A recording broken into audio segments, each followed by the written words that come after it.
What is Sony really taking away? On July 1st, 2026, Sony Interactive Entertainment announced that starting January 1st, 2028, new games releasing on PlayStation consoles will move to digital-only formats. This means Sony will not be producing new physical releases for PlayStation. Existing disc-compatible consoles will not be made obsolete by this change, and games released or scheduled for physical release before the cutoff won't be retroactively converted to digital. Since this announcement, parts of the PlayStation community have taken to social media to express feeling ignored, abandoned, or simply disregarded. This has sparked some intense responses from consumers, general game enthusiasts, and game preservationists alike. Alongside losing new physical releases, some players worry they will be losing a way to game independent of Sony's online ecosystem. Even among players who are happy with the PlayStation Network, there's a difference between choosing to take part in Sony's ecosystem versus having no alternative. Physical media gives consumers the ability to resell, lend, collect, buy used games, and in some cases, use a game without relying on the PlayStation Network. For some PlayStation users, what they're losing isn't just the disc. With discussion of the PlayStation Terms of Service resurfacing, particularly the distinction between purchasing the software and actually owning the intellectual property, the uncomfortable question has been raised. Are gamers losing the choice to play unplugged? If physical media disappears and digital access relies increasingly on Sony's ecosystem, how much choice are PlayStation consumers really giving up? What does ownership mean on PlayStation? So you bought the game, legally, physically, or digitally. Sony describes digitally purchased content as licensed rather than owned. This means buying a game doesn't transfer ownership of the software itself or the intellectual property to you. Okay, so what does that mean for the gamer who just purchased a $70 game? Physical media gives you a physical object that provides access to the software. Digital purchases give your account a license that's tied to Sony's online ecosystem. That's the primary way physical and digital purchases create different relationships between the consumer and Sony. Okay, so if Sony controls the license, how much power does it actually have over the person who bought it? Can Sony really take everything away? So, in lieu of reading the terms word for word, I want to address some of the speculations about the things Sony can actually do to an account. Can they suspend or terminate an account? Prevent the purchase of digital assets? Suspend a console? Make software unusable? What happens to discs if there can be console suspension? In a word, yes, Sony has significant contractual powers. Nothing I've researched in the terms establishes that Sony can brick a console because they feel like it or because some arbitrary amount of time has passed. Here's what suspension and termination actually mean. A suspended account is restricted from accessing PlayStation services. A terminated account loses access to PlayStation services and account-associated data like trophies, subscriptions, and the like. A suspended console cannot connect to the PlayStation Network, use online required games, nor access PlayStation Store purchases. Take note of this last bit. Physical discs that don't require the PlayStation Network can still be played on a suspended console. Now, importantly, and for me, a little surprisingly, these powers have existed for years, predating the actual release of the PS5. Sections 12.2 through 12.6 of the terms lay out some pretty significant powers. Sony can restrict access, suspend accounts or devices, and, in certain cases, terminate accounts. But these aren't presented as powers Sony can exercise simply because they feel like it. The terms state these actions in response to things like violations of the agreement, suspected violations of the agreement, unauthorized usage, or protecting the platform and its users. So why does this feel so different now? In February 2025, there was a 24-hour PlayStation Network outage, which Sony attributed to operational issues. When I logged back into my console, it behaved as if it had been activated for the first time, forcing me to acknowledge and accept the terms of service before I could use it normally again. I don't know if this was exclusive to my console and experience, but if it wasn't, it could help explain some of the renewed discussion of the terms of service.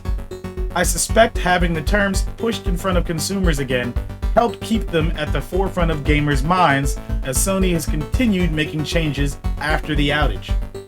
In March 2025, an update to the terms of service went live, mostly changing the language and strictness of the code of conduct.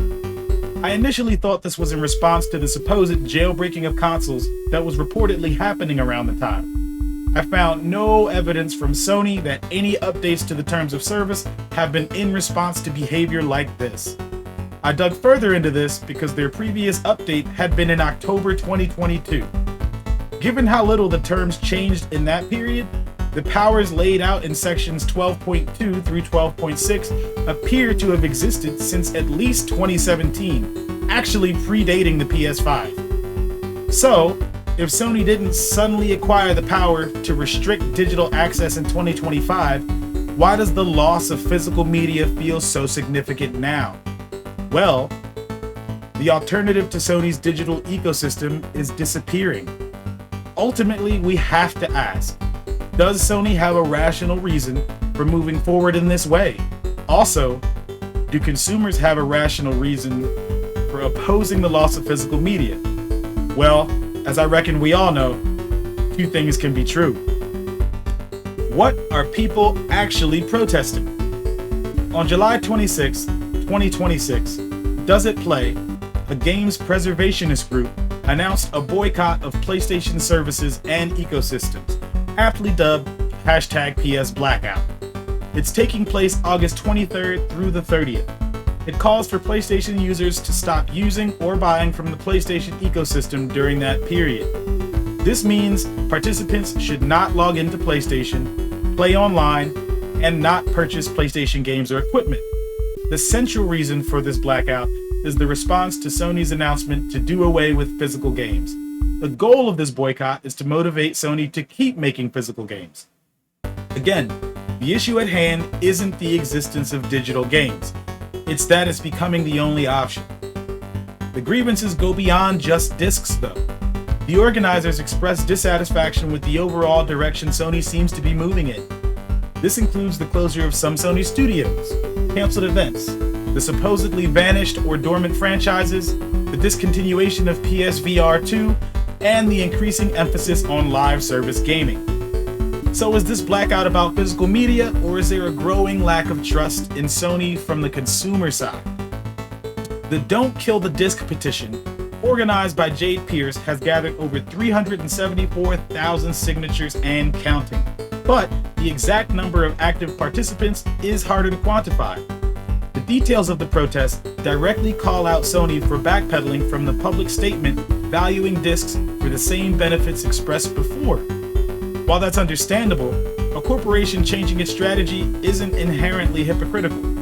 The people and circumstances behind Sony's business have changed since E3 2013, and so has the way gamers use consoles. Ultimately, the corporate institution has changed direction, not an individual breaking a promise. The economic relationship between the consumer and the console has changed. The PS4 and PS5 eras aren't economically identical. The PlayStation app wasn't even released until 5 months after E3 2013, so the ecosystem has been in forward flux since the advent of the PS4. Subscriptions, storefronts, downloadable content, patches, online services, streaming media, and the like have made the console into much more than the machine that plays a disc. Upon the release of the PS5, gamers by and large purchased far more disc-compatible consoles than solely digital ones. Funny enough, about 80% of PS5 users made digital purchases since its release, and only about 20% bought physical. In 2025, that user base shifted to about 89% digital and only about 10 to 11% physical purchases. The data truly shows that PlayStation gamers have majorly shown a preference for buying digital. Why wouldn't they? It's convenient, faster, and it cuts down the time it takes to reinsert and install software from discs. This is where Sony could have a pretty compelling argument of its own.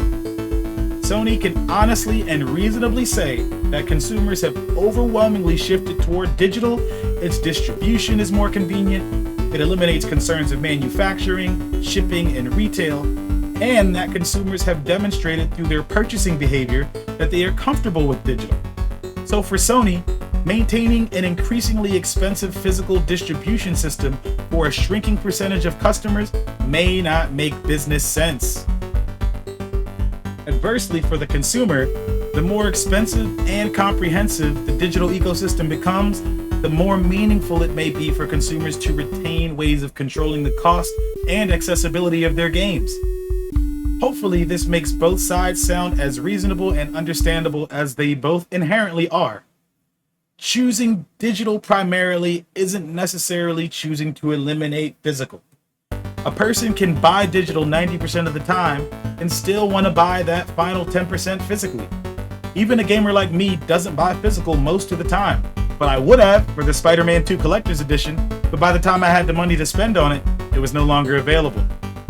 I think we as a community ought to acknowledge the moves Sony, whom we've loved for decades now, has had to make to continue to contend in the warring consoles ring it's in. Alongside that, I don't think we should be suggesting they do something we've shown them we don't prefer that costs them unnecessarily without a suggestion to help it make sense for them as a business. I'd propose discs being made to order or production being exclusive to collector's editions.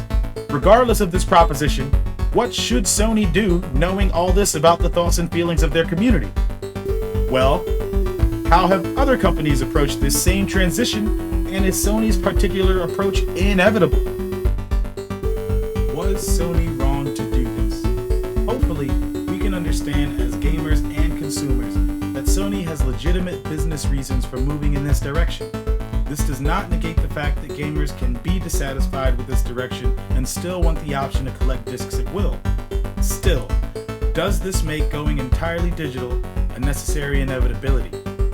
Well, in the 6th fiscal year since the PS5's release, Sony's gaming and network services segment has generated more than 200 billion yen in operating income annually, with dips under 300 billion only in 2022 and 23. That's basically between 1 and 2 billion US dollars. Otherwise, the last 2 years have been its most profitable. It is no secret that the console was in such high demand at the same time the world was recovering from COVID that it was difficult to obtain the manufacturing parts as quickly as they sold, and they were still sold at a price lesser than they cost Sony to make. Still, none of this indicates Sony is a company financially struggling to survive. Its gaming and network services operating income figures show that its ecosystem is highly profitable. This doesn't look like a company eliminating discs because it won't survive if it doesn't. It looks like an already profitable company choosing how to optimize its business. Sony's financial reporting itself highlights the increasing value of software and network services as important driving forces of gaming and network services performance. This makes the licenses more than just legal technicalities. They're part of the business model. The more consumers' gaming careers live through the accounts, the more valuable the ecosystem becomes. That makes the disappearing of physical media more consequential than just no more discs to collect. So what happens when another major gaming company faces the same digital transition? Microsoft has been pushing Xbox to prioritize its digital ecosystem as well. It has increasingly treated Xbox less like a single console and more as an ecosystem spanning console, PC, cloud gaming, and Game Pass. More interestingly, Microsoft has now, as of today, August 26th, 4 days into the PS blackout, announced a disc-to-digital system that will allow owners of supported physical Xbox games to claim a digital entitlement through their existing discs. Their existing ecosystem already demonstrates that physical and digital can coexist. Xbox's backward compatibility system already demonstrates one way physical and digital can coexist. Supported disc-based games can be downloaded to the console, while the disc remains necessary to play them. Microsoft is presenting one possible way to put digital first without immediately eliminating physical media, bridge the gap between the two. This doesn't necessarily make Microsoft the hero or savior of gaming. It just means companies are tackling the growing shift in the gaming economy to digital in their own ways. On July 6, 2026, Xbox announced plans to reduce its team by about 3,200 employees throughout the fiscal year 2027, with approximately 1,600 roles being eliminated immediately. Xbox is in the midst of a restructure to figure out the best ways forward. Microsoft isn't some perfect alternative to Sony either. It's also trying to determine what the most sustainable future for its gaming ecosystem looks like. There are different ways to handle the transition. You can remove the old option, you can build a bridge between physical and digital, or you can maintain a hybrid of the two. This has been the other gaming giant's take. Nintendo has been demonstrating that physical media can remain significant even while digital keeps growing exponentially. So far in 2026, Nintendo's fiscal year reports show substantial digital sales alongside its packaged software business, meaning that Nintendo isn't rejecting digital or physical. It's operating with a hybrid model. Once again, another company exemplifies that certain transitions may not be an inevitability, so much as they are an operational choice.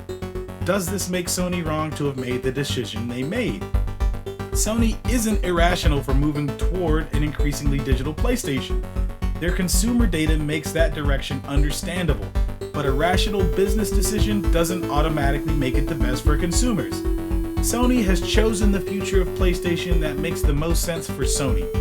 Is that also the best future for the people who buy PlayStation? Perhaps this is what the blackout is prodding at. Just because the future of gaming is digital, does that mean gamers must give up every other way of playing to get there?